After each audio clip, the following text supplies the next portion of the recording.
Assalamualaikum warahmatullahi wabarakatuh. Alhamdulillah bertemu lagi dengan Ibu dalam pertemuan kali ini.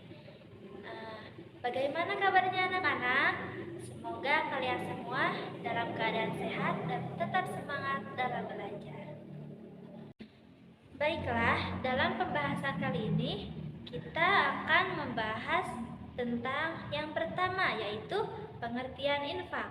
Yang kedua, dalil infak. Yang ketiga, hukum infak. Yang keempat, rukun infak. Dan yang kelima, syarat infak. Baiklah anak-anak semuanya, dalam kesempatan kali ini kita akan membahas yang pertama, yaitu pengertian infak. Membahas pengertian dalam pembelajaran kelas 5, ada pengertian secara bahasa dan ada juga pengertian secara istilah. Infak secara bahasa berasal dari bahasa Arab, yaitu nafaqah, yang berarti menafkahkan atau membelanjakan.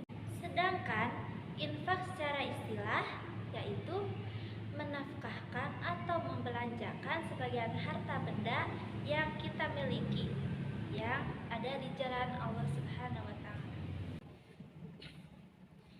Dan pembahasan yang selanjutnya yaitu ada dasar atau dalil infak. Tentang dasar atau dalil infak itu ada dalam Al-Quran dan hadis Nabi. Yang pertama, dalil infak ada dalam Quran Surat Al-Imran ayat 92, yang artinya kamu tidak akan memperoleh kebajikan sebelum kamu menginfakkan harta yang kamu cintai. Dan apapun yang kamu infakkan, tentang hal itu Allah Maha mengetahui.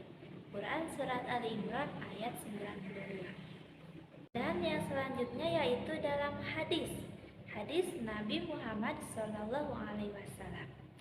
An Abi Hurairah radhiyallahu anhu qala Rasulullah sallallahu alaihi wasallam qala Allah Ta'ala anfiku ya bena Adam yunfaku alaika, yang artinya dari Abu Hurairah radhiyallahu anhu berkata, Nabi Muhammad sallallahu alaihi wasallam bersabda, Allah Subhanahu wa Ta'ala berfirman, berinfaklah wahai anak Adam, maka kamu akan dibalas. Hadis riwayat Bukhari dan Muslim. Pembahasan yang selanjutnya yaitu ada hukum infak. Berbicara tentang hukum, di sini ada hukum infak. Misalnya, infak wajib. Yang kedua ada infak sunnah.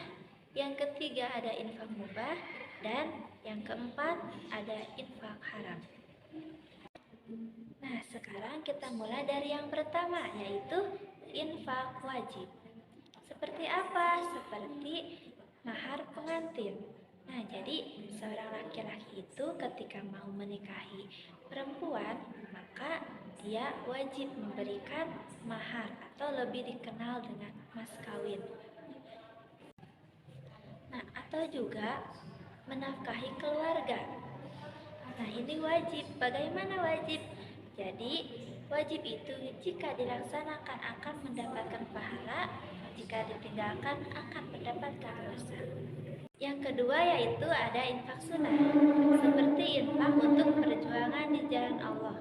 Misalnya, seperti untuk menolong orang-orang yang sedang terkena musibah, dan atau untuk kepentingan umum dan untuk sebagainya. Yang selanjutnya yaitu yang ketiga ada infak mubah. Seperti apa? Yaitu seperti hadiah atau hibah. Misalnya, kita memberikan hadiah kepada adik kita yang sedang berulang tahun. Dan contoh yang lainnya yaitu seperti kita memberikan hadiah kepada murid-murid yang berprestasi. Nah, ini dinamakan infak mubah. Jadi, boleh saja. Nah, yang selanjutnya yaitu yang keempat ada infak haram. Seperti apakah itu infak haram? Seperti infak untuk keperluan hal-hal yang haram. Infak bukan karena Allah, seperti seperti apa ya? Nah, misalnya di sini contohnya yaitu seperti infak untuk membuat tempat-tempat perjudian. Ada seseorang yang menginfakkan hartanya untuk membuat tempat berjudi. Nah, ini namanya infak haram hukumnya. Karena apa? Karena mereka menginfakkan hartanya untuk kepentingan hal-hal yang bermaksiat, untuk kepentingan hal-hal yang haram. Untuk pembahasan yang selanjutnya yaitu ada rukun infak. Ada berapakah rukun infak? Rukun infak ada 4. Yang pertama yaitu pemberi infak. Orang yang memberi infak disebut dengan munfik. Nah, yang kedua ada penerima infak atau disebut dengan munfik lahu. Yang ketiga ada barang yang diinfakkan. Dan yang terakhir yaitu ada penyerahan ijab kabul. Untuk pembahasan yang selanjutnya yaitu ada syarat infak. Ada berapakah syarat infak? Syarat infak terbagi menjadi 2 bagian. A. Syarat infak untuk munfik dan B. Syarat barang yang diinfakkan. Nah, sekarang kita akan membahas yang A, yaitu syarat infak untuk munfik.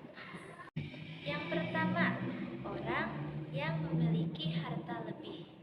Nah, jadi orang yang memberi infak itu ialah orang yang sudah memiliki kelebihan harta bendanya. Yang kedua, ikhlas karena Allah. Jadi bukan yang lain niatnya. Jadi harus ikhlas karena Allah. Harus mencari ridho Allah. Yang ketiga yaitu tidak menyebut-nyebutkan infak yang telah diberikan. Bagaimana ini? Orang yang telah menyebut-nyebutkan infak berarti dia infaknya tidak ikhlas. Walaupun ia memberikan infak sebesar 10 juta untuk pembangunan madrasah, tapi dia selalu menyebut-nyebutkannya dan menceritakan kepada orang lain. Nah, itu sudah tidak termasuk infak. Dan yang keempat yaitu tidak menyakiti orang yang menerimanya. Yang selanjutnya yaitu B. Syarat barang yang diinfakkan. Yang pertama yaitu harta yang bisa ditasarufkan atau dibelanjakan. Yang kedua yaitu harta yang dapat dijual belikan. Yang ketiga yaitu harus memiliki nilai dan harganya. Yang keempat yaitu benar-benar milik munfik. Nah, jadi orang yang berinfak hartanya itu milik dia sendiri, bukan milik orang lain. Dan yang terakhir, yang kelima yaitu sah untuk dimiliki penerimanya. Demikian pembahasan kali ini, semoga bermanfaat. Wassalamualaikum warahmatullahi wabarakatuh.